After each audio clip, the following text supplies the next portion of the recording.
ஆனா பாஜக கட்சியை பொறுத்த ஒரு விஷயம் என்னன்னா, அப்படிப்பட்ட சிந்தனை உள்ளவர்கள், மக்கள் பணியாற்ற வேண்டும் சிந்தனை உள்ளவர்களை கரெக்டா கண்டறிவாங்க.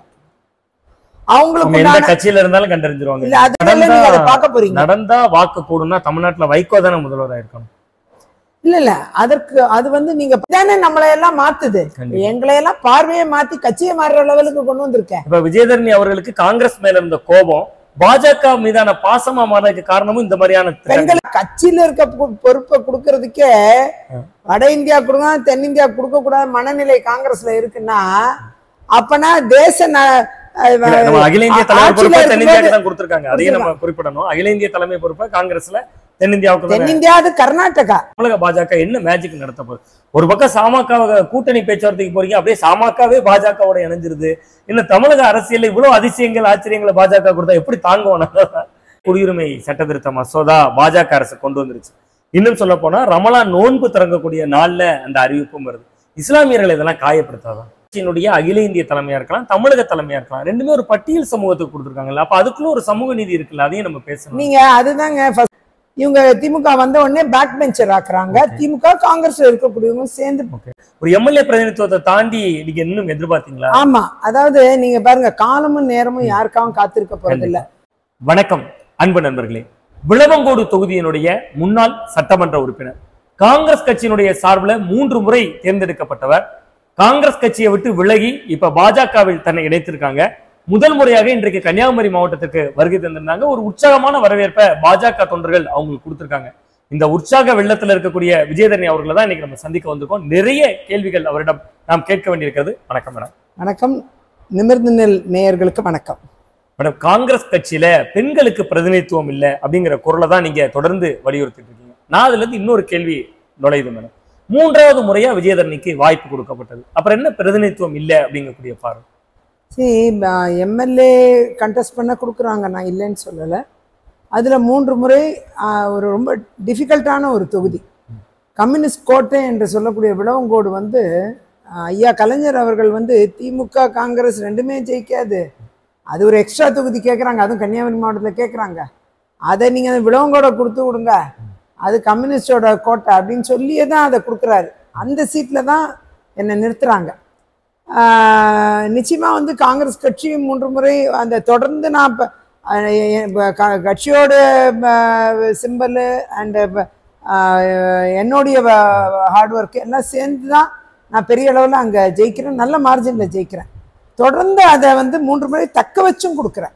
ஸோ என்னோட உழைப்பு இல்லாமல் வந்து அதை தக்க வச்சிருக்கிறதுங்கிறது சாத்தியமற்ற ஒன்று, அது உங்களுக்குலாம் நல்லா தெரியும். கேண்டிடேட் டஸ் மேட்டர் அந்த விஷயத்துலையும். ஆனால் வந்து பணிகள் வந்து சீரிய முறையில் அங்கே பண்ணி மக்களுடைய மனதை வென்றாதான் விளங்கோடு போன்ற தொகுதியிலெல்லாம் ஜெயிக்க முடியும். அதுதான் உண்மை. ஏன்னா நம்ம மாவட்டத்திலேயே இன்னும் அதிகம் கற்றவர்கள், அது அதிகம்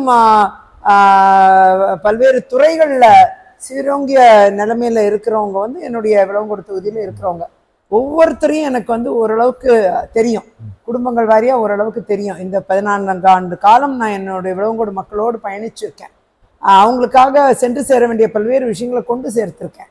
ஜாதி மத பேதமின்றி அரசியல் கட்சிகளுக்கெல்லாம் அப்பாற்பட்டு மக்களை நான் நேசிக்கக்கூடியவராக மாறிவிட்டேன், அவர்கள் என்னை நேசிக்கக்கூடியவராக மாறிட்டாங்க. அப்படி ஒரு புரிதல் வந்து காங்கிரஸ்ல இருந்து பாஜக நகர்ந்துட்டீங்க மேடம். தொகுதி மக்கள் அதை எப்படி உங்கள்கிட்ட ஏதாவது பேசுறாங்க? எனக்கு வந்து இப்பயும் தொகுதி மக்கள்கிட்ட இருந்து கால் வந்துட்டு தான் இருக்கு. காலையில பால்வெற்ற தொழிலாளி கூப்பிடுறது இது வரைக்கும் நிக்கல. அவங்க வந்து பஸ் வரலன்னா கூப்பிடுவாங்க, வேற ஏதாவது கோரிக்கைகள் கூப்பிடுவாங்க. இல்ல நீங்க ராஜினாமா பண்ணிட்டீங்கிறது தெரிஞ்சேதான். அந்த விளவங்கோடு தொகுதியினுடைய பாரம்பரியத்தை நம்ம பார்த்தோம்னா ஒரு 17 தேர்தல்களை எடுத்து பார்த்தோம்னா கடைசியா நடந்த ஒரு 15 தேர்தல்களில் 10 முறை காங்கிரஸ் கட்சி ஜெயிச்சிருக்கு, 5 முறை கம்யூனிஸ்ட் ஜெயிச்சிருக்கு. நான் அதை தான் கேள்வியா முன்வைக்கிறேன்.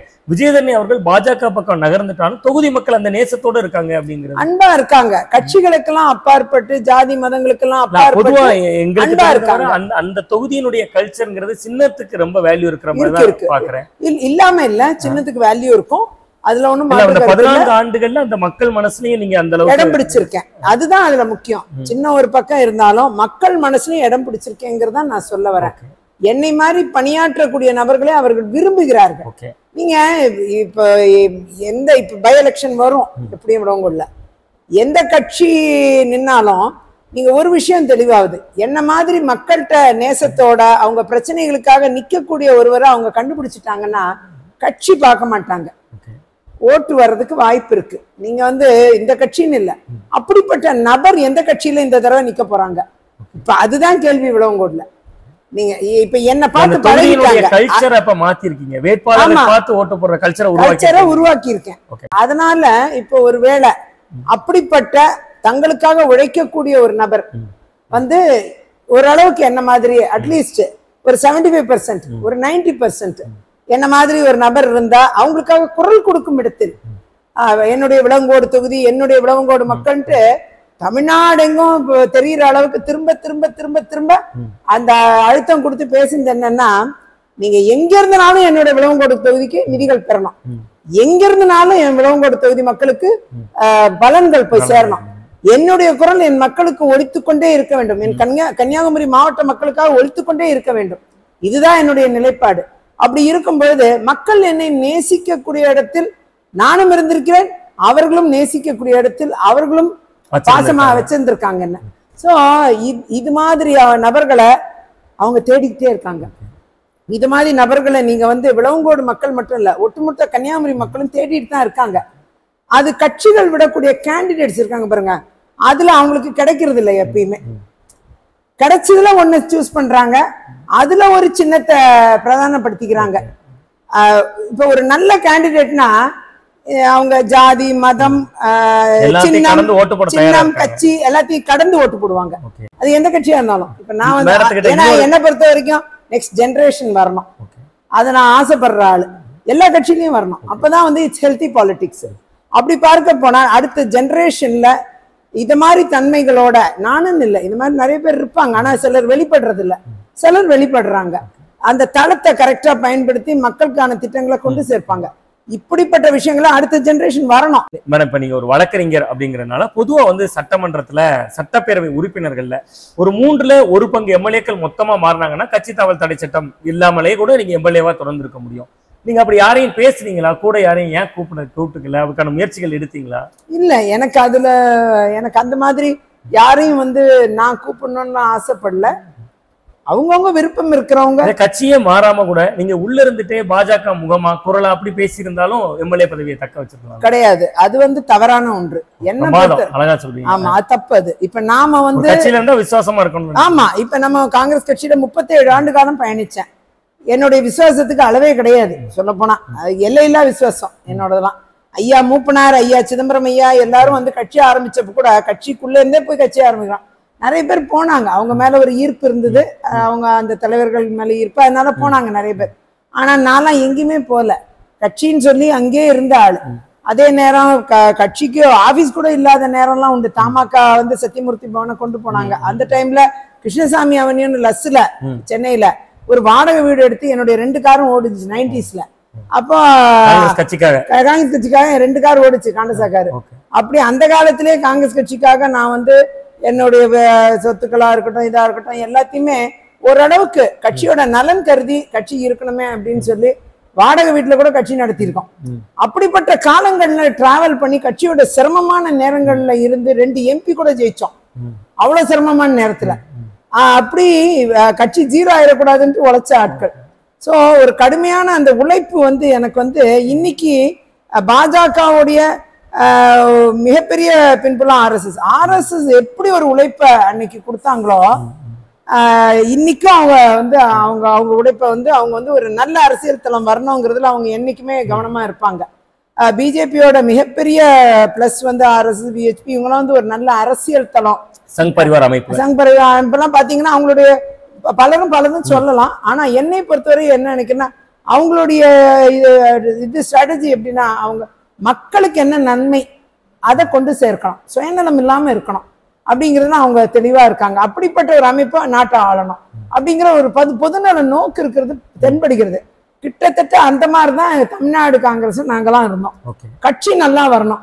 அந்த காலத்துல அந்த கட்சியை கஷ்டமான நீங்க உழைத்த உங்களை எல்லாம் கருவேப்பிலை மாதிரி தூக்கி போட்ட மாதிரி பாருங்க. அதுதான் இப்ப அதுதான் எனக்கெல்லாம் அதுலதான் ஒரு சந்தேகம். நீங்க 3 முறை சட்டமன்ற உறுப்பினராகவும் இருந்தவங்க, காங்கிரஸ் வந்து உங்களை சரியா பயன்படுத்திக்கலங்கிறது ஒரு எம்எல்ஏ பிரதிநிதித்துவத்தை தாண்டி நீங்க இன்னும் எதிர்பார்த்தீங்களா? ஆமா, அதாவது நீங்க பாருங்க, காலமும் நேரமும் யாருக்காகவும் காத்திருக்க போறது இல்ல. ஆனா அதே நேரம் பெண்கள் வந்து ஒரு லீடர்ஷிப் ரோல்ல வரக்கூடிய ஒரு ஸ்டேட்டஸ் வந்துருச்சுன்னா ஆட்டோமேட்டிக்கா அவங்கள லீடர்ஷிப்ல அங்கீகாரப்படுத்தணும். அதுக்கு காங்கிரஸுக்கு என்ன தயக்கம்? விஜயதரணி அவர்களை தொடர்ந்து முன்னிலைப்படுத்தல காங்கிரஸ் எதனால தயங்கினதா தெரியல. அதாவது ஃப்ரண்ட் லைன் லீடர்ஷிப்ல இருக்கும். அம்மையார் காலத்துல front line leader, front line லீடருக்கு ஒரு முக்கியத்துவம் இருக்கு. அது வந்து இப்ப ஸ்பீக்கர் நிறைய சான்சஸ் கொடுக்கறதுக்கு, நாம கேட்டு விரைவில் அதாவது டைம் வாங்குறது, பேசுற ஸ்பான்டேனியஸா கேள்வி நேரத்தை ஸ்பான்டேனியஸா நம்ம பேசக்கூடிய வாய்ப்பு, இது எல்லாமே வந்து ஃப்ரண்ட் லைன் லீடர்ஸ்க்கு இருக்கும். அந்த ஃப்ரண்ட் லைன்ல பல ஆண்டு காலம் டிராவல் பண்ண என்ன இவங்க திமுக வந்த உடனே பேக் பெஞ்சர் ஆக்குறாங்க. திமுக காங்கிரஸ்ல இருக்கக்கூடியவங்க சேர்ந்து திட்டமிட்ட பேக் பெஞ்சர் இருக்கும். ஏன்னா என்னை பொறுத்த வரைக்கும் பாத்தீங்கன்னா அக்கா பாலபாரதியா இருக்கட்டும், நானா இருக்கட்டும், எங்களை வந்து சிபிஎம் பாலபாரதி அந்த அக்காவும் இருக்கட்டும், நானா இருக்கட்டும், ஃப்ரண்ட் லைன் லீடரா பெண்களை உட்கார வச்சு அவங்கள இயங்க வச்ச அந்த அந்த தளம் என்பது எதிர்கட்சியில கூட இயங்க வச்ச தளம் என்பது அம்மையார் ஜெயலலிதா அவர்கள். நான் சொல்லி முடிச்சிடறேன். அதாவது அம்மையார் ஜெயலலிதா அவர்கள் டைம்ல தான் அது ஃப்ரண்ட் லைன்ல அந்த வாய்ப்புகள். ஆனா இன்னைக்கு வந்து பாத்தீங்கன்னா திமுக இந்த காலத்துல ஆச்சரியமா இருக்கு, ஏன் அப்படி இருக்காங்கன்னு தெரியல. இனிமேலாவது அவங்க மாறுவாங்களான்னு தெரியல. மாறணும்னா காலம், அவங்க காலம் எல்லாத்தையும் மாத்தும். நீங்க பாத்தீங்கன்னா அவங்களோட ட்ரெஷரி பெஞ்சஸ் இருக்குல்ல ஃப்ரண்ட் லைன்ல ஆளுங்கட்சி தரப்புல, அங்க கூட ஒரு லேடி கூட இருக்க மாட்டாங்க, ஒரு பெண் அமைச்சர் யாருமே இருக்க மாட்டாங்க. எதிர்கட்சி தரப்புலயும் பாத்தீங்கன்னா நான் ஒரு ஆளு தான் அங்க வர்றதுக்கான ஒரு எலிஜிபிலிட்டியோட லீடர்ஷிப் கொடுக்குற மாதிரி இருந்தது. அந்த ஃப்ரண்ட்ல லீடரான ஃப்ரண்ட்ல தான் உட்காரணுங்கிற ஒரு சூழ்நிலை வரும்போது அந்த லீடரே கொடுக்காம தடுக்கிறாங்க, பேக் பெஞ்சர் ஆக்குறாங்க. பின்னணி இருக்கலாம், டெஃபினட்டா இருக்கும். சந்தேகப்படுறீங்க அந்த இருக்கும். இன்னொரு கேள்வி கூட, இப்ப மகளிருக்கு 1000 ரூபாய் கொடுக்குறாங்க, மகளிர் பெண்களுக்கு இலவசமா போலாங்கிற ஒரு விலையில்லா பயணத்தை கொடுக்குறாங்க. இவ்வளவும் செஞ்சு ஒரு சமூக நீதி அரசு அப்படின்னு திமுக முன்னிலைப்படுத்தப்படுது.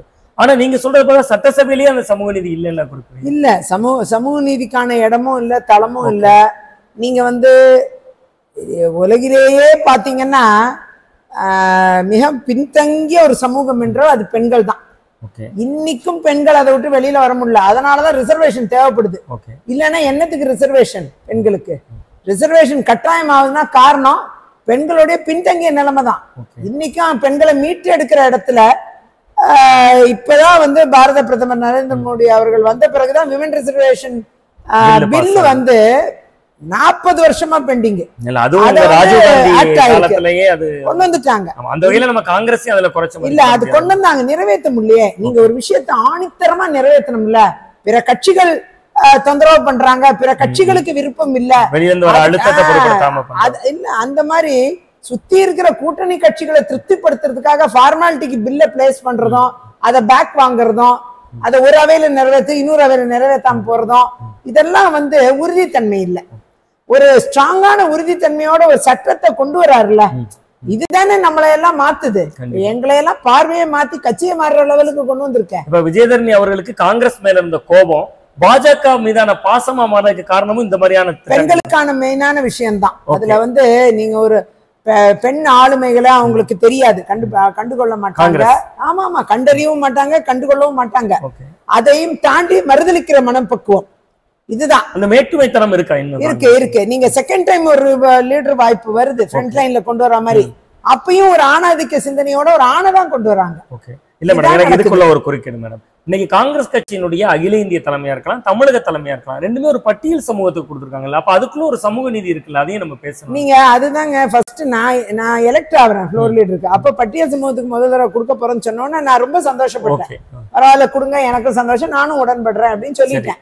அதை பத்தின எந்த ஒரு மீடியால கூட ஒரு அதிருப்தி கூட காமிச்சுக்கல, வெளியிலயும் சொல்லல, சந்தோஷத்தோட ஏத்துக்கிட்டேன்னு பேட்டியே கொடுத்தேன். சரி, அதையும் தாண்டி மீண்டும் அந்த ஃப்ளோர் லீடரை வந்து ஒரு பிசிசி பிரசிடென்டா எலிவேட் பண்ணும்போது, கொண்டு போகும்போது நேச்சுரலா பெண்ணுங்கிற முறையிலும் சரி, சீனியருங்கிற முறையிலும் சரி, எலெக்டடுங்கிற முறையிலும் சரி, ஃப்ளோர் லீடராக்கி ஃப்ரண்ட் லைன்ல கொண்டு வரணும். அதுதான் ப்ராசஸ்.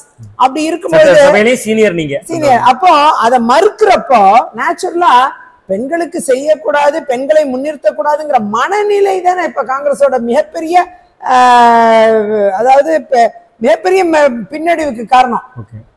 பெண்கள் மீது எந்த நல்ல பார்வையும் இல்ல. இதெல்லாம் நீங்க ராகுல் காந்தி மாதிரியான மூத்த தலைவர்கள்ட்ட சொன்னீங்களா? அதுக்கான வாய்ப்பு எல்லாம் சொல்லியாச்சு. எப்பயுமே தட்டி கழிக்கிறது. ஏன்னா நீங்க வந்து தமிழ்நாட்டுல எந்த அணிகளுக்குள்ளாடியே சிக்காதவங்க காங்கிரஸ் கட்சியை எனக்கு கிடையாது. அதை நான் ஒரு ஊடகவியலாளரா நானும் அதை நான் பார்த்திருக்கேன். நீங்க நேரடியா ராகுல் காந்தி வருகிறப்போ அவங்க கிட்டயே நீங்க பகிர்ந்துக்க முடியும். அப்படி பகிர்ந்தீங்களா? அதுக்கான வாய்ப்பு கிடைச்சது? எல்லாமே சொல்லியாச்சு. அவர் வந்து அதை பத்தி நம்ம ஏதோ குறையா சொல்றோம்னு நினைக்கிறாங்களே தவிர அதை நிவர்த்தி பண்ணோம்னு நினைக்கல. இதுதான் பிரச்சனை. இப்ப நீங்க அவரை கூட பாத்தீங்கன்னா அவரை சுத்தி ஒரு குரூப் இருக்காங்க. அவங்க என்ன நினைக்கிறாங்களோ அதான் நடக்குது. அவர் நினைக்கிறது கூட நடக்குதான்னு எனக்கு தெரியல. சோ நீங்க பாத்தீங்கன்னா காங்கிரஸ் கட்சி ஏதோ ஒரு நபர் கையில சிக்கி சீரழிஞ்சு போய் இருக்கு. இப்ப நீங்க நிறைய பேர் காங்கிரஸ் கட்சியை விட்டு எக்ஸிட் ஆகுறதுக்கும் அந்த ஒரு சில நபர்கள் தான் காரணம். அந்த ஓரிரு நபர்கள் தான் காரணம். அவங்க வந்து இன்னைக்கு கிட்டத்தட்ட காங்கிரஸ் கூடாருமே அகில இந்திய அளவுல நகர்ந்து வெளியில போயிட்டாங்க. அதுல 90% பிஜேபியில போயிட்டாங்க. 10% சொந்த கட்சி அது இதுன்னு ஆரம்பிச்சாங்க. லைக் குலாம் நபி ஆசாத் அவங்க எல்லாம் ஒரு பெரிய மைனாரிட்டி ஃபேஸ். அவர் போய் அவர் கட்சி ஆரம்பிச்சு அவர் தனியா இயங்குற நிலைமைக்கு வந்துட்டாரு. கபில் சிபல் அவர்கள் வேற ஒரு கட்சியில போயிட்டாரு. அசோக் சவான் அவர்கள் 2 முறை சிஎம் இதுக்கு போயிட்டாங்க, பிஜேபிக்கே வந்துட்டாங்க. என்னை போன்றவங்க பிஜேபிக்கு வந்துட்டோம். அது மாதிரி நிறைய பெண்கள் நிறைய பேர் பிஜேபிக்கு வந்துட்டாங்க. அப்ப இது எல்லாமே எதை சொல்லுதுன்னா 2 விஷயத்த சொல்லுது. ஒண்ணு, நீங்க பெண்கள் மீதான பார்வை மிக கீழே தான் இருக்கு காங்கிரஸ்ல. 2வது பாத்தீங்கன்னா தமிழ்நாடு மீதான பார்வை மிக கீழே இருக்கு. ஆல் இண்டியா மಹಿಳா பிரசிடென்ட் வேகன்சி வருது. அதுலயும் என்ன சொல்றாங்கன்னா வெரி நெக்ஸ்ட் போஸ்ட்ல இருக்கேன், நான் ப்ரொமோட் பண்ணலாம், எல்லா ஊர்லயும் போய் வேலை பார்க்கறவ தான் நான். நீங்க பல மொழிகள் பேசக்கூடியவங்களும் கூட. ஆமா, மல்டி லிங்குவல், பல மொழிகள் பேச தெரியும். அதனால இவங்க ஆட்டோமேட்டிக்கா ப்ரமோட் பண்ணி இருக்கணும். ஆனா தமிழ்நாடுல இருந்து நிறைய பேர் சொல்றாங்க இதுக்காக எதுக்குமே அசைஞ்சு கொடுக்காம ஹிந்தி ஆர்ட்லாண்டுக்கு தான் முக்கியத்துவம் கொடுப்போம், தமிழ்நாடுக்கு கொடுக்க முடியாது. பாஜக மேல வைக்கக்கூடிய குற்றச்சாட்டுல மிக முக்கியமா திராவிட முன்னேற்ற கழகம் மாதிரியான வைக்கிறது வடக்க நல்லா பாக்குறாங்க, தெற்க கவனிக்கல அப்படிங்கக்கூடிய குற்றச்சாட்டு தான். ஈவன் நம்ம வந்து அந்த வரி பகிர்வை கூட நம்ம குறிப்பிடலாம். ஆனா நீங்க சொல்றத பார்த்தா காங்கிரஸ்ல பொறுப்பே வட இந்தியாவுக்கு தான் அதிகமா கொடுக்குறாங்க. அதுதான் பேசிக்கா கட்சியில இருக்க பொறுப்பை கொடுக்கறதுக்கே வட இந்தியா கொடுக்கணும், தென்னிந்தியா கொடுக்க கூடாது மனநிலை காங்கிரஸ்ல இருக்குன்னா அப்பனா தேச அகில இந்திய தலைமை பொறுப்பை தென்னிந்தியாவுக்கு தான் கொடுத்திருக்காங்க. அதையும் நம்ம குறிப்பிடணும். அகில இந்திய தலைமை பொறுப்பை காங்கிரஸ்ல தென்னிந்தியாவுக்கு. தென்னிந்தியா அது கர்நாடகா. இங்க கர்நாடகா அங்க அவங்களுக்கு ஒரு சாஃப்ட் கார்னர் இருக்கும் அங்க. ஏன்னா அங்க ஆட்சிக்கு வரக்கூடிய தன்மை இருக்காங்க. தமிழ்நாடு வந்து அவங்க பாராமுகமா வச்சிருக்காங்க. தமிழ்நாடு எங்க உங்களுக்கு கட்சி வந்து ஆட்சிக்கு வரலையோ அங்கதான் இன்னும் நல்லா கட்சியை டெவலப் பண்ணலாம். அந்த பார்வையே இல்ல, அந்த பார்வை இல்ல. நீங்க கட்சியை வளர்க்குற எண்ணமே இல்லையே தமிழ்நாட்டுல. இன்னொன்னு மேடம், கிட்டத்தட்ட அவங்க கூட்டணியில தர்மம் அப்படிங்கிற ஒற்றை புள்ளியில ஆளுங்கட்சி செய்யற தவற சுட்டி காட்டுறதோ, ஆர்ப்பாட்டம் பண்றதோ, போராட்டம் பண்றதோ எதுவுமே பண்றது இல்ல. இதெல்லாம் நீங்க சுட்டி காட்டுனீங்களா? Complete surrender. அவங்க வந்து நீங்க பாத்தீங்கன்னா இப்ப திராவிட முன்னேற்ற கழகம் கூட அவங்க பயணிக்கிறாங்க. Complete surrender. நீங்க மக்கள் நலனையே தியாகம் பண்ணிடுறாங்க. அதுதான் தப்பு. காங்கிரஸ் வந்து எந்த ஒரு விஷயத்தையும் மக்கள் நலனுக்கு, இப்போ ஆளுங்கட்சியா இருந்தா என்ன, தேர்தல் நேரத்துல கூட்டணி வச்சுக்கலாம். மற்ற நேரங்கள்ல சராசரியா பிற கட்சிகள் மாதிரி நாமளும் ஒரு சுயமா முதுகெலும்புள்ள கட்சி தானே அப்படின்னு நினைக்கணும்ல. காங்கிரஸ் அப்படி நினைக்கிறது இல்ல. அவங்க வந்து அந்த ஒரு 4 சீட்ல 5 வருஷத்துக்கு ஒரு தடவை கண்டெஸ்ட் பண்றதுக்காக, அந்த ஒரு 10 சீட்ல கண்டெஸ்ட் பண்றதுக்காக இவங்க 5 வருஷமே தியாகம் பண்ணிடுறாங்க. 5 வருஷமே மக்கள் நல்ல தியாகம் பண்ணிடுறாங்க. மக்களுக்காக போராடுறது இல்ல, எந்த பேச்சும் பேசுறது இல்ல. இன்னைக்கு பாருங்க, அதனாலதான் நீங்க பாத்தீங்கன்னா ஒரு தேர்ந்தெடுக்கப்பட்ட எம்எல்ஏ, அவர் பேரை சொல்ல விரும்பல, காங்கிரஸ் எம்எல்ஏ, அவரை வந்து திமுகவோட ஒரு சேர்மனை மிக மோசமா திட்டுறாரு. அந்த வீடியோ எல்லாம் வெளியானது நீங்க பாத்திருப்பீங்க. உன்னை நாங்க தான் ஜெயிக்க வச்சோம், நீ என்ன எம்எல்ஏ அப்படின்னு சொல்லிட்டு காங்கிரஸ் எம்எல்ஏவை ரொம்ப கேவலப்படுத்தி தான் பேசுறாரு. அப்படி இருக்கும் பொழுது இப்ப இத மாதிரி காங்கிரஸ் கட்சி தன் கட்சியை நிலைநிறுத்திக் கொள்ள முடியாம பிறர் முதுகில் மட்டுமே சவாரி பண்ணுவதற்காக 5 ஆண்டு காலம் மக்கள் நலனையே தியாகம் பண்றதுனாலதான் அந்த எம்எல்ஏக்கள் அசிங்கப்படுறாங்க. இதுவே கட்சி சுயமா இயங்குதுன்னா எதனால இந்த எம்எல்ஏ எல்லாம் அசிங்கப்படணும்? இப்ப என்னையெல்லாம் ஏன் பேக் பெஞ்சில் அனுப்புறதுக்கு இவங்க ஒத்துழைக்கணும்? இவங்க பிடிவாதமா நின்று எங்களோட எம்எல்ஏ ஃப்ரண்ட் லைன்ல இருப்பாங்க, அவங்கள நாங்க லீடரா போடுறோம்னா இவங்களால என்ன செய்ய முடியும்? அதுக்குள்ள முதுகெலும்பு இல்லையே, அதான பிரச்சனையே. விளவங்கோடு சட்டமன்ற தொகுதியை பொறுத்தவரை உங்களுக்கு சிறுபான்மையினர் பெரும்பான்மையா உங்களை ஆதரிச்சிருந்தாங்க, அதை நீங்க கூட ஏத்துக்குவீங்க. சிறுபான்மையினர் ஓட்டு உங்களுக்கு அதிகமா விழுந்து. பாஜக பக்கம் நீங்க நகர்ந்த பின்பு அந்த சிறுபான்மையினர் அதே அன்போட அதே பாசத்தோட உங்கள்கிட்ட இருப்பாங்களா? இருக்காங்க, அதான ஆச்சரியமே. தகவல் சொன்னீங்க நீங்க, இருந்தாலும் அது வந்து ஓட்டாவும் உங்களுக்கு தொடர்ந்து மாற வாய்ப்பு இருக்கு. ஏன்னா அவங்கள பொறுத்த வரைக்கும் சிறுபான்மை மக்கள் வந்து அவங்களுடைய பிரச்சனைகளுக்காக குரல் கொடுப்பவர் யார் என்பதை ரொம்ப தெளிவான சிந்தனையோடு பார்க்கக்கூடியவர்கள். அவங்க வந்து நல்ல நிறைய இப்ப பாத்தீங்கன்னா சிறுபான்மை மக்கள் வந்து நிறைய எஜுகேஷன் இன்ஸ்டிடியூஷன்ஸ் நடத்துறவங்க, எஜுகேஷனலிஸ்டா இருக்காங்க, டீச்சர்ஸா இருக்காங்க, எல்லாருமே நல்ல கற்றவர்கள். அவங்களுக்கு வந்து ஒரு தெளிவான பார்வை இருக்கு, அரசியல் புரிதல் இருக்கு. யார் வந்தால் நல்லது, யாருக்கு என்ன மாதிரி அங்கீகாரம் கிடைச்சா நல்லது அப்படிங்கிறதுல அவங்க ரொம்ப தெளிவா இருக்காங்க. தங்களுக்கு யார் தேவை என்பதையும் தெளிவா இருக்காங்க. அதனால அவங்க நிறைய பேர் இப்ப கூப்பிட்டு பேசுறாங்க. மேடத்துக்கு நீங்க என்ன நினைக்கிறீங்களோ நான் செய்யுங்க, வளர்ச்சி பாதைக்கு உங்களுக்கு வழி இருந்தா அதை நீங்க பண்ணுங்க, எங்களால் என்ற உதவியை நாங்க செய்வோம் அப்படின்னு சொல்லிட்டு ரொம்ப அன்பா இருக்காங்க. எனக்கு அதுவே போதுமானது. ஓட்டெல்லாம் ரெண்டாவதுங்க. மக்களுடைய அன்பும் பாசமும் நான் பெற்றிருக்கேங்கிறது எனக்கு மிகப்பெரிய மகிழ்ச்சி. 1-to-1 என்கிட்ட சொல்றாங்கல்ல, அதுவே எனக்கு ரொம்ப சந்தோஷம். அது அப்புறம் அது ஓட்டா மாறட்டா, அது என்னவா மாட்டா, அது ரெண்டாவது. எனக்கு இந்த மகிழ்ச்சியே என்னை வந்து உண்மையாவே சரிப்பா, இத்தனை 3 தடவை நம்ம எம்எல்ஏவா இருந்து நம்ம ரிசைன் பண்ணி ஒரு கட்சியுடைய எம்எல்ஏஷிப்பை நாம கையில கொண்டு போக கூடாது. நான் விருப்பப்பட்டு ஒரு கட்சியை பாரத பிரதமர் மோடி சூஸ் பண்றேன். பாரத பிரதமர் மோடிஜி அவர்களுடைய நடவடிக்கைகள், அவர்களுடைய சீரிய பணி, மாநில தலைவருடைய சீரிய பணி, கட்சி வளர்கிற கட்சியாக பாஜக இருக்கிறது என்ற ஒரு கண்ணோட்டம், அப்படியெல்லாம் ஒரு ஸ்ட்ராங்கான ஒரு பிலீஃப்ல நம்ம போகும்போது இன்னொரு கட்சி கொடுத்த எம்எல்ஏ வந்து நம்ம அதை கையில வச்சுக்கிட்டு நம்ம இது பண்ணக்கூடாது. அது அவங்க கொடுத்துட்டு தான் போனோம். அதுல அவங்க அடுத்த இளைஞர்கள் கண்டெஸ்ட் பண்ணட்டும், அடுத்த ஜெனரேஷன் வரட்டுமே. இப்ப என்ன, இப்ப அதுதான் நம்முடைய ஒரு மனநிலையா இருக்கணும். காங்கிரஸ்ல இருக்கும் போது குடியுரிமை சட்ட திருத்த மசோதாக்கு எதிராக காங்கிரஸ் கடுமையான போராட்டத்தை முன்னெடுத்துச்சு. நீங்களும் கூட அந்த போராட்டங்கள் எல்லாம் பங்கெடுத்திருந்தீங்க. இன்னைக்கு அதே குடியுரிமை சட்ட திருத்த மசோதா பாஜக அரசு கொண்டு வந்துருச்சு. இன்னும் சொல்ல போனா ரமலான் நோன்பு திறக்கக்கூடிய நாள்ல அந்த அறிவிப்பும் வருது. இஸ்லாமியர்கள் இதெல்லாம் காயப்படுத்தாதான்?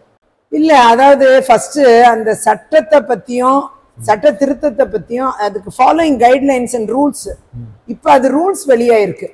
ரூல்ஸ் அண்ட் கைட்லைன்ஸ் வெளியாயிருக்கு, விதி மற்றும் வழிகாட்டு முறைகள் இப்ப வெளியாயிருக்கு. இதுக்கு முன்னாடி அது வந்து சட்டமாயி அமலுக்கே வந்துருச்சு.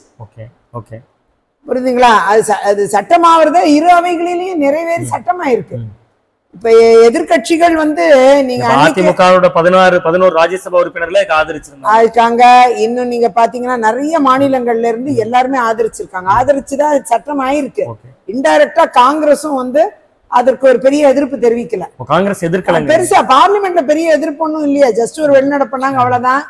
இந்தியா ஃபுல்லா போராட்டம் நடத்துனாங்க. ஆனா அதுல உள்ள அந்த சட்ட திருத்தம் ஃபாலோயிங் கைட்லைன்ஸ் வந்து நிறைய வெளிச்சத்துக்கு கொண்டு வந்திருக்குது. விஷயங்களை நிறைய விஷயங்கள் மூடி மறைக்கப்பட்டிருக்கு அதுல. ஆனா இப்ப நீங்க கைட்லைன்ஸும் ரூல்ஸும் வெளியில வரும்போது பாத்தீங்கன்னா அது நிறைய நல்ல விஷயங்களை நாட்டுக்கு செய்யறது நம்மளால பார்க்க முடியுது. நீங்க ஒரு முக்கியமான டிசோசான் அவங்க வெளியிட்டு இருக்காங்க, அந்த என்டையர் கைட்லைன்ஸோட சேர்ந்து ஒரு நோட் வெளியிட்டு இருக்காங்க. அதை பத்தின புரிதலை மக்களுக்கு தெரியணும்ட்டு ஒரு குறிப்பா ஒரு கிறிஸ்தவ சமூகத்தை சார்ந்த ஒருத்தவங்க வந்து அதை வெளியிட்டு இருக்காங்க. அவங்க குறிப்பா என்ன சொல்றாங்கன்னா, அதே மாதிரி இஸ்லாமிய சமூகத்தை சார்ந்த பெரிய மத குருக்கள் அவங்க வந்து இந்த சட்டத்தை இந்திய முஸ்லிம்ஸ் ஆதரிக்கிறோம் அப்படின்னு சொல்லியிருக்கிறாங்க. இதுல இருந்து என்ன தெரியுது, உள்ள போய் படிக்கணும். பாத்தீங்கன்னா தெள்ள தெளிவா ஒரு விஷயம் என்ன தெரியுதுன்னா, இந்திய முஸ்லிம்ஸ்க்கு அங்கீகாரம் அளிக்கக்கூடிய சட்டம் சிஏஏ. இந்திய இஸ்லாமிய மக்களுக்கு மிகவும் உதவியாக இருக்கக்கூடியதுதான் இந்த சிஏஏ. என்ஆர்சியை பொறுத்த வரைக்கும் அந்த குறிப்பிட்ட மாநிலங்களுக்கு அது சிலது மாநிலங்களுக்கு அப்ளை ஆகாதுன்னு சொல்லிட்டாங்க. அந்த இடத்துல நான் அசாம் முதலமைச்சர் தெளிவா சொல்லியிருக்காரு, ஹிமந்த பிஸ்வாஸ், ஒரு ஆளுக்காவது கிடைக்காம இருக்கும்னா, என்ஆர்சி பிரஷர்ல கிடைக்காம இருக்கும்னா நான் என் சிஎம் பதவியை ரிசைன் பண்றேன்னு சொல்லியிருக்காரு. சோ சேலஞ்ச் பண்ற அளவுக்கு அவர் சொல்லியிருக்காரு. அப்படின்னா என்ன அர்த்தம்னா, அந்த வடகிழக்கு மாநிலங்கள்ல அது அப்ளை ஆகாதுன்னு சொல்லி சில கண்டிஷன்ஸை கொண்டு வந்துட்டாங்க. சிஏஏலையும் சொல்லிட்டாங்க, என்ஆர்சிலையும் சொல்லியிருக்காங்க. அப்படி இந்த புரிதல் இல்லாம வேணும்னே மக்களை வெகுண்டள வச்சு இந்த எதிர்கட்சிகள் செய்யற அரசியலுக்கு அளவில்லை. நாட்டுக்கு எது நல்லது, நாட்டுக்கு நன்மை இப்ப அமல்படுத்தல, அது அமலுக்கு வந்துருச்சு. அமல்படுத்தப்பட்ட இப்ப வழிகாட்டு நெறிமுறைகள் தான் இப்ப வந்திருக்கு. எல்லாரும் இப்ப அமல்படுத்தப்பட்டிருக்கு. இப்பன்னு சொல்லி திமுக தலைவர் சிஎம் வந்து தப்பான ஒரு தகவலை சொல்லிக்கிட்டு இருக்காரு. தப்பான ஒரு தகவலை சொல்றாங்க. எப்பயோ அமலுக்கு வந்துருச்சு, சட்டம் அமலுக்கு வந்துருச்சு. எப்ப அது ஆக்ட் ஆச்சோ 2019 அப்பயே சட்டம் அமலுக்கு வந்தாச்சு.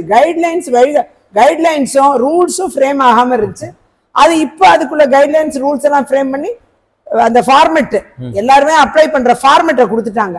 இது வெளிநாட்டு மக்களுக்கு மட்டும் இல்ல, நமக்கும் இது தேவையான ஒன்று. ஆதாரை தாண்டி இன்னொரு ஒரு சிட்டிசன்ஷிப் கார்டு நமக்கு வரும், வாய்ப்பு இருக்கு. அதனால இத வந்து மக்கள் வந்து சரியா புரிஞ்சுக்கணும்னு நான் கேட்டுக்கிறேன். குறிப்பா வந்து காங்கிரஸ் நண்பர்கள் இதை சரியா புரிஞ்சுக்கணும்னு நான் நினைக்கிறேன். உள்ள போய் படிக்கணும். படிச்சாங்கன்னா இந்த புரிதல் இருக்கும். நான் காங்கிரஸ்லயே ஒருவேளை இருந்திருந்தா கூட இந்த விஷயத்த சொல்லி நான் மக்களுக்கு புரிய வச்சிருப்பேன், காங்கிரஸ் மக்களுக்கு கூட புரிய வச்சிருப்பேன். புரிதல் இல்லாம விமர்சனங்கள் தப்பு. பிஜேபியில வந்ததுனால தைரியமா நாம வந்து எல்லா விஷயங்களும் மக்களுக்கு எடுத்து சொல்ல முடியுது. இது நன்மைக்கான ஒன்று அப்படிங்கறத இஸ்லாமிய மத குருக்களே ஏத்துக்கிட்டு இருக்கிறது வரவேற்கத்தக்கது. மேடம், நிறைவா ஒரு கேள்வி மேடம். வரக்கூடிய நாடாளுமன்ற தேர்தலில் தமிழகத்துல பாஜக வளர்ச்சி அடைஞ்சிருக்கா? எப்படி பாக்குறீங்க மேடம்? தமிழக பாஜக என்ன மேஜிக் நடத்த போகுது? ஒரு பக்கம் சாமக கூட்டணி பேச்சுவார்த்தைக்கு போறீங்க, அப்படியே சாமகவே பாஜகவோட இணைஞ்சிருது. இன்னும் தமிழக அரசியல் இவ்வளவு அதிசயங்கள் ஆச்சரியங்களை பாஜக கொடுத்தா எப்படி தாங்குவோம்? அதாவது நீங்க வந்து ஒரு சட்டமன்ற உறுப்பினர் பதவி 2 ஆண்டு காலம் இருந்தா கூட பரவாயில்லன்ட்டு அதை கொடுத்துட்டு பாஜகவில் என்னை நான் இணைத்துக் கொள்ள வேண்டும் என்ற ஒரு மனநிலையோட வந்து நான் இணைஞ்சிருக்கேன்னா நீங்க அது பார்க்கணும். பாஜக இந்திய அளவில் பாரத பிரதமரோட செயல்பாடுகள், பாஜக கொண்டு வரக்கூடிய ஸ்திரமான அழுத்தமான உறுதியான நடவடிக்கைகள். 370 வேண்டாங்கிறாங்க, அதை நீக்கணும் காஷ்மீர்ல அப்படின்னு உறுதியான ஒரு நிலைப்பாடு எடுக்கிறாங்க. காங்கிரஸ் பாராளுமன்றத்தை எதிர்ப்பு தெரிவிக்கல. அந்த உறுதியான நிலைப்பாடு ஏன் காங்கிரஸால எடுக்க முடியல? இந்த கூட்டணி கட்சிகளோட இருந்துகிட்டு அவங்க உறுதியா எதையும் செய்ய முடியாம தவிச்சுக்கிட்டு செய்யவும் இல்லை, அதுக்குள்ள உறுதித்தன்மையும் இல்லை. எல்லாரையும் கன்வின்ஸ் பண்ணிருக்கலாம் யூபிஏ பீரியட்ல. ஆனா அப்படிப்பட்ட நடவடிக்கைக்குள் காங்கிரஸ் செல்லவில்லை. ஆனா இதே பாத்தீங்கன்னா பாஜக வந்து உறுதியான நிலைப்பாடுல இருந்தாங்க. இன்னைக்கு அதனால காஷ்மீர்ல பாம் வெடிக்கிற சத்தம் கேட்கல, அதுதான் உண்மை. அதே மாதிரி நீங்க பாத்தீங்கன்னா இன்னும் பல்வேறு விஷயங்கள் வந்து பாஜகவை பொறுத்தவரை முத்தலாக் முழுமையா நீக்கினது. இந்த முத்தலாக் நீக்கிய விஷயம் பாத்தீங்கன்னா இஸ்லாமிய பெண்கள் மத்தியில மிகப்பெரிய வரவேற்பை கொடுத்திருக்கு. அதே நேரம் சொத்தில் சம உரிமை இஸ்லாமிய பெண்களுக்கு, இந்த விஷயமும் ஒரு பெரிய ஆதரவை இஸ்லாமிய பெண்கள் மத்தியிலும் இஸ்லாமிய குடும்பங்கள் மத்தியிலும் ஏற்படுத்தியிருக்கு. அதே மாதிரி சிஏஏ பொறுத்த வரைக்கும் அது இந்திய இஸ்லாமியர்களுக்கு சாதகமான ஒன்று, அவங்களுக்கு ஆதரவா இருக்கு. இன்னைக்கு காங்கிரஸ் பீரியட்ல பாம் பிளாஸ்ட் நடந்தது, இஸ்லாமியர்கள் ஜெயிலுக்கு போனாங்க. இன்னைக்கு யாராவது இஸ்லாமியர்கள் ஜெயிலுக்கு போறாங்களா? நிம்மதியா இருக்காங்க அவங்களும் பாஜகவோட பீரியட்ல. இப்படி நிறைய நல்ல விஷயங்கள் இஸ்லாமியர்கள் மத்தியில, கிறிஸ்தவர்கள் மத்தியில, பாரபட்சமின்றி மைனாரிட்டிஸ், நீங்க கேட்டீங்க மைனாரிட்டிஸ் பத்தி கேட்டீங்க, அந்த எல்லா ஆதரவும் அவங்களுக்கு இருக்கு. அவங்க எந்த வகையிலையும் பாதிக்கப்படலை, அவங்க நிம்மதியான வாழ்க்கை இருக்கு. சும்மாவே ஒரு எதிர்கட்சிங்கிற ஒரு இதுல இருந்துகிட்டு ஒரு வெறுப்பை உமிழ்ந்து எந்த வகையிலையும் பாஜக வந்து விடக்கூடாதுங்கிற மனநிலை தான் தோற்றுவிக்கப்படுது. அது மட்டுமல்ல, இப்ப நீங்க பாத்தீங்கன்னா தேசிய அளவிலான விஷயங்கள் நான் சொன்னேன் என்ன நடக்குதுன்னு நீங்க கேட்டதுக்காக. அதே மாதிரி மாநில அளவுல பாத்தீங்கன்னா மாநில தலைவர் திரு அண்ணாமலை அவர்கள் என் மண் என் மக்கள் என்ற நடைப்பயணத்தை தொடங்கி 234 தொகுதிகள்லையும் அவர் வந்து ஒரு மிகப்பெரிய எழுச்சிய மக்கள் மத்தியில ஏற்படுத்தி இருக்கிறாரு. அப்படி இருக்கும்பொழுது தமிழ்நாட்டிலையும் பாஜக கட்சி ஒரு பெரிய எழுச்சி மட்டும் கிடையாது, ஒரு வளர்ச்சியை பெற்றுக் கொண்டிருக்கு. நீங்க வர தேர்தல்ல நீங்க அதை பார்க்க போறீங்க. நடந்தா வாக்கு கூடுனா தமிழ்நாட்டுல வைகோ தானே முதல்வராக இருக்கணும். இல்ல அதற்கு அது வந்து நீங்க பாத்தீங்கன்னா வைகோ அவர்கள் அவர் ரொம்ப பெரிய அந்த நடைப்பயணம்லாம் செய்தார். ஆனா கொள்கை ரீதியா அவர் வந்து ஒரே மாதிரி கொள்கையில பயணிச்சார். ஒரே கொள்கையில பயணிச்சு அதுல இருந்து அவர் வெளியில போய் அதே கொள்கையிலேயே பயணிச்சு அவர் நடைபயணம் பண்ணும்போது அவங்க கூட சேர்றாரு. அந்த நடைப்பயணத்துக்கு ரிசல்ட் வராத காரணம் வந்து அவருக்கு ஒரு மாற்றுக் கொள்கை இல்லை, அவருக்கு ஒரே மாதிரி கருத்தியல் இருந்தது. அதனால அவரால் அதை சாதிக்க முடியல ஒரு பக்கம். இன்னொரு பக்கம் மீண்டும் அவர் இவங்க கூட இணையிற மாதிரி ஆயிடுச்சு. இன்னைக்கு பாவம் அவருக்கு ஒரு சீட் கொடுத்துருக்காங்க.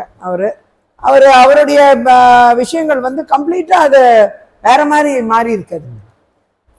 அதே நேரம் நீங்க பாத்தீங்கன்னா இங்க அப்படி கிடையாது. பாஜக காங்கிரஸ் அப்படிங்கிறப்பவே இன்னும் பிற கட்சிகள் திராவிட கட்சிகள் என்ற போது நிறைய கருத்தியல் மாற்றங்கள் இருக்கும். நடைபயணம் வந்து ஒரு மாற்று எழுச்சியை தந்துருது இல்லையா? இப்ப ஆன்டி இன்கம்பன்சி ஒரு பக்கம் டிஎம்கேக்கு இருக்கும், ஆனா அதே நேரம் நிறைய தவறுகள் நடந்துகிட்டு இருக்கு. இப்ப ட்ரக் கார்டல் எக்ஸ்போஸ் பண்ணியிருக்காங்க. அது மாதிரி நிறைய விஷயங்கள் திமுகக்கு எதிரான விஷயங்கள் நடந்துகிட்டே இருக்கு. பெண்களுக்கான நிறைய திட்டங்கள் சிலது அவங்க சொல்றா கூட நிறைய பெரிய திட்டங்கள்லாம் நிறுத்திட்டாங்க. இந்த தாலிக்கு தங்கம், இந்த பெண்களுக்கான திருமண உதவித்தொகை, நிறைய புதிய திட்டம் வந்து படிக்கிற பெண்களுக்கு மாசம் 1000 ரூபாய், அப்புறம் உரிமை தொகைன்ட்டு குறிப்பிட்ட சிலருக்கு எல்லாருக்கும் தருவாங்க, கொடுக்க முடியல. அத கூட உங்க கட்சியினுடைய குஷ்பு அவர்கள் ஒரு மேடையில பேசுறப்ப பிச்சை காசன் பேசி சர்ச்சையா இருக்கு. அந்த வீடியோ பாத்தீங்களான்னு தெரியல. நீங்க நான் பார்க்கல. ஆனா வந்து என்னை பொறுத்தவரை நீங்க பாத்தீங்கன்னா பெண்களுக்கு எதை கொடுத்து என்ன போய் சேர்ந்தாலும் அது நன்மைக்கு தான், நான் அப்படிதான் பார்க்கிறேன். அதே நேரம் நீங்க பாத்தீங்கன்னா டாஸ்மாக்னால இன்னைக்கு பெண்கள் அதிகமா பாதிக்கப்பட்டிருக்காங்க. அந்த இடத்துல இந்த டாஸ்மாக கைவிடவும் மாநில அரசு ஒத்துக்க மாட்டேங்கிறாங்க. அதே நேரம் நீங்க பாத்தீங்கன்னா மாற்றாக அவங்களுக்கு ஏதாவது நல்லது செய்யணும், ஆனா எல்லா பெண்களுக்கும் போய் சேரலைங்கிற வருத்தம் எனக்குலாம் இருக்கு. முதல்ல எல்லா பெண்களுக்கும் தரேன் தான் திமுக சொன்னாங்க, எல்லா அட்டைதாரர்களுக்கும். இப்ப பார்த்தா குறிப்பிட்ட சிலர் அப்படின்னு சொல்லிட்டு கொண்டு வந்துட்டாங்க. அதுல நிறைய பேர் அடிபட்டு போயிடுறாங்க. அதுல இன்னொன்னு என்னன்னா குறிப்பிட்ட அந்த கட்சிக்காரர்களுக்கு தான் கிடைக்கிற மாதிரி இருக்கு, அப்படிலாம் தெரியுது. உள்ள போய் பார்த்தா அப்படிதான் தெரியுது. இப்படிப்பட்ட குறைபாடுகளோடு இந்த திட்டம் நடைமுறைப்படுத்திக்கிட்டு இருக்காங்க. ஆகையால எனக்கு என்ன ஒரு தோணல்னா, பெண்களை மையப்படுத்தி நீங்க வந்து ஒரு விஷயங்களை வந்து கொண்டு சேர்க்கும் பொழுது அதே பெண்கள் அதனால் நன்மை அடையவில்லைங்கிறப்ப அவங்க மனநிலை மாறும், எதிர்நிலை இருக்கும். ஸோ அதெல்லாம் தான் ஆன்டி இன்கம்பன்சி. ஆன்டி இன்கம்பன்சின்னா இப்படிப்பட்ட ஆன்டி இன்கம்பன்சியும் வரும், ஒரு மாற்று சிந்தனை வரும், சொன்னதை செய்யலைங்கிற மனநிலை இருக்கும். அதே நேரம் இன்னொரு பக்கம் ஒரு எழுச்சி பயணம் என்பது கருத்தியல் ரீதியாகவும் நிறைய மக்கள் அதை பார்க்கிறாங்க. நிறைய இந்த மாதிரி ட்ரக் பழக்கம், போதைப் பொருள், அது இது நிறைய விஷயங்கள் புழங்கிட்டு இருக்கு. அதனால ஒரு மாற்று சிந்தனையோட யாராவது வரமாட்டாங்களான்னு மக்கள் அவளோட எதிர்பார்க்கிற ஒரு சூழ்நிலை இருக்கு.